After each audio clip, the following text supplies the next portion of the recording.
Bom dia, Cereto. Nós estávamos aqui discutindo o desempenho dos clubes brasileiros na Libertadores, questionando a questão dos empates. Nenhuma vitória ainda, né? Nenhuma vitória, uma derrota e os empates. 3 empates, a derrota do Cruzeiro fora de casa. Ainda tem Santos e Palmeiras pelo caminho. De todos esses empates aí, você acha que o do Corinthians talvez tenha sido o melhor resultado? Me parece a avaliação do próprio Corinthians, não sei se você concorda com ela. Isso, foi um empate planejado pelo Corinthians. O Corinthians saiu muito satisfeito do jogo de ontem lá na Colômbia contra o Milionários. O Corinthians jogou para empatar. É claro que ninguém joga para empatar, todo mundo joga para ganhar, mas o empate, até pela estratégia de jogo do Corinthians, ele foi muito comemorado. O Corinthians praticamente não sofreu, né? O Corinthians, quando se defende, já desde o ano passado, ele se defende com muita competência, com as duas linhas de 4 muito aproximadas. Já é um time compactado, formatado pelo Fábio Carille para se defender dessa maneira. E quando atacou, tentou trocar os passes, tentou segurar a bola, embora a maior posse de bola tenha sido do Milionários, do time da casa, mas o Corinthians não sofreu. Não sofreu e quase venceu, porque no finalzinho acertou uma bola na trave no zagueiro Henrique, numa jogada de escanteio. O Henrique conseguiu chutar e a bola bateu no travessão. É claro que o Corinthians ainda sofre um pouco pela questão do centroavante, né? O Corinthians não tem um jogador para fazer a função que fazia o Jô. Então o Corinthians não tem aquela chamada profundidade. Mas está tentando jogar nesse esquema que deu certo contra o Palmeiras, por exemplo. Foi muito bem contra o Palmeiras jogando sem o centroavante. E ontem jogou de novo com o Jadson e com o Matheus Vital. O Rodriguinho fez muita falta, porque o Matheus Vital é muito bom jogador, mas ainda não é o Rodriguinho. Olha só o Henrique, meteu a bola no travessão. Se essa bola entra, o Corinthians sairia na estreia com uma vitória, aí sim mais do que comemorada, mas o empate foi sim satisfatório, considerado satisfatório, o Barreto. É bom lembrar que o Corinthians é um time ainda em busca de um sistema de jogo nessa temporada. Sistema, eu acho que, tudo bem, a questão da referência, né, Barreto, do jogo, muda um pouquinho o conceito. O sistema é uma coisa mais ampla, né? O sistema está mantido. O que a gente está falando é do esquema mesmo. Como diz o Cereto, de uma formação. Se organiza muito com as linhas de 4. Eu só fiz um jogo do Corinthians no estádio esse ano. Curiosamente, o time perdeu para o São Bento na volta à Arena Corinthians, mas um gol que nasceu de uma jogada de escanteio, né? Que é aliás, o que teve de gol de bola parada, que nasceu de bola parada nessa rodada da Libertadores é uma grandeza. E contra o time brasileiro, então, eu acho que o Corinthians já tem uma identidade. A questão de substituir o Jô é uma questão difícil, principalmente pelo nível que o Jô jogou o ano passado, né? Ontem não tinha o Rodriguinho, estava suspenso o Rodriguinho. O menino Matheus Vital, que tem muito potencial, acho que tem tudo para dar certo no Corinthians. É uma opção você ter ali uma mobilidade, uma escolha de uma mobilidade maior, que a gente fala falso 9, essas coisas todas, né? E acho que o Corinthians vai se encontrar. E ainda acho que o Corinthians não desistiu de contratar um centroavante. Acho que o Corinthians ainda que tem carência no mercado de você ter um... Né? Porque para contratar mais um não adianta nada, né? Esqueceu a primeira fase da Libertadores. Deixou passar e vai ver com calma Marcelo, agora, né? Na primeira fase é o seguinte, o Deportivo Lara, você vai ganhar 6 pontos. É obrigação, certo? É o que todo mundo está prevendo para esse grupo. É claro que nesse grupo o corte vai ser um pouco mais alto. Talvez, né, com 9 você não se classifique. Mas se você arranca um ponto com Milionários e você faz um jogo de troca de pontos com o Independiente, ganha os 2 jogos do Lara e do Milionários, então você está classificado assim sem muito estresse, sem sofrer muito. Então acho que o Corinthians ainda tem um tempo para conseguir encontrar essa sintonia fina, porque a chegada do Henrique, eu acho o Pablo um jogador mais jovem, mais robusto fisicamente, mais veloz, mas o Henrique tem essa experiência e tal. O Corinthians consegue jogar como o time se referia ao Flamengo, encurtando o campo, isso é uma virtude do Corinthians. Então eu vejo o Corinthians com tranquilidade, eu acho que o Corinthians vai se encaixar. Isso é uma característica de novo calendário da Libertadores, que te dá mais tempo. Claro. Né? Porque a coisa começa para valer no segundo semestre, agosto. Então, já que você consegue passar pela primeira fase, você tem tempo para se achar no caminho. Agora, nessa busca aí pelo menos para essa primeira fase de Libertadores, vamos falar já de primeiro semestre, né? Nesse primeiro semestre do Corinthians, o Carille busca soluções para quem vai ser o cara mais avançado.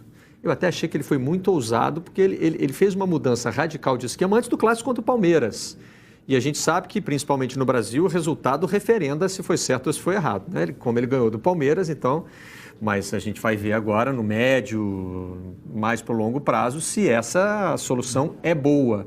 No caso de ontem, o Cereto falou da substituição do Rodriguinho pelo Matheus Vital, fez a comparação de um com o outro, né? Claro, o Matheus Vital ainda não está no nível do Rodriguinho, mas coube a ele também, mais vezes, o papel desse homem mais avançado, né? Eu não sei se é a característica dele. Será que foi isso? Sacrificou um pouco, Ceredo? Porque no começo do jogo, na primeira parte do jogo, o Matheus Vital ficou ao lado do Jadson, né? Muito próximos uns dos outros. Mas aí acontece que não estava dando certo. E aí o Jadson jogou um pouco mais recuado na armação do time mesmo e o Matheus Vital mais avançado. Não é a dele, né? É claro que não é a dele, mas é o que o Luiz Roberto falou. Aí não é o centroavante de referência, é um jogador que tem a mobilidade, que faça o falso 9, como os treinadores dizem, que sai para o jogo, que abre espaço para outros jogadores penetrarem na infiltração. Agora, isso tem que ter tempo, né? Não é fácil assim, tem que ter treinamento para ter aquela combinação de movimentos, para que o cara que está na referência saia para buscar a bola, para abrir o espaço, para que o outro do meio de campo venha e faça a penetração. Contra o Palmeiras deu muito certo, embaralhou a defesa do Palmeiras. Ontem já não deu tão certo assim. O problema é que as opções do Carille, o Casim está descartado, não foi nem inscrito na Libertadores, deve ser negociado. Demorou, aliás, para o Corinthians desistir do Casim. O Júnior Dutra não é centroavante, é um jogador mais de lado. Aí tem o Sheik, que vai entrar no segundo tempo, também não é centroavante. Tem o Luca, que também não é centroavante, é jogador de lado. Corinthians não tem esse jogador de camisa 9, não tem. Vai ter que contratar, vai ter que trazer. Porque o primeiro gol contra o Palmeiras dá a receita exata de um time que joga sem uma referência. Você trocar 28 passes e 1 minuto e tal de posse de bola, fica muito claro de que você não está procurando aquele jogador que está de costas e que está fazendo o trabalho de pivô, que cada dia está mais raro no futebol brasileiro, porque é difícil. O Tite está procurando para a seleção brasileira. O Tite não tem, pois é.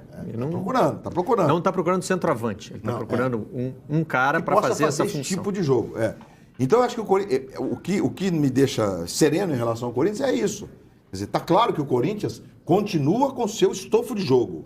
É aquele Corinthians. Não teve o Jô, mas trocou 28 passes para fazer um gol no Palmeiras.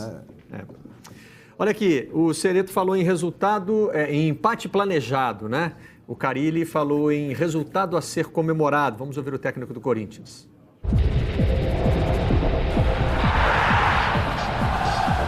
O sistema defensivo do Corinthians já funciona há um bom tempo, né? Desde 2008, aí 2009... com o Mano Menezes, depois vem o Tite ajustando e eu simplesmente dando um segmento para esse sistema que funciona bem, que sabe sofrer, que sabe suportar a pressão. A nossa estratégia, o que nós programamos era para vir aqui buscar a vitória, mas por tudo que aconteceu no primeiro tempo, a gente sai muito satisfeito com o resultado sim, porque nosso primeiro tempo não foi bom, né? Tem que ser muito verdadeiro e claro, mas o nosso segundo tempo eu gostei demais, ficamos com a bola, criamos oportunidades, agredimos mais o gol adversário, por isso que a gente comemora bastante esse ponto aqui em Bogotá, né? Uma competição muito difícil, Libertadores, também é importante somar fora de casa. Tudo muito direto, né? Muito sem floreios. Bem o Carille, que ele é. Agora, eu estava achando que o Milionários era o time a ser observado nessa chave, né? Porque vocês estão dizendo aí, tem um time que vai te dar os 6 pontos, teoricamente.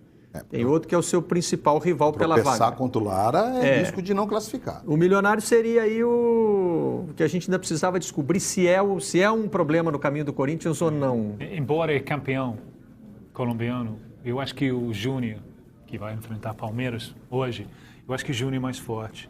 Atlético Nacional, eu vi a vitória contra Colo-Colo no primeiro dia.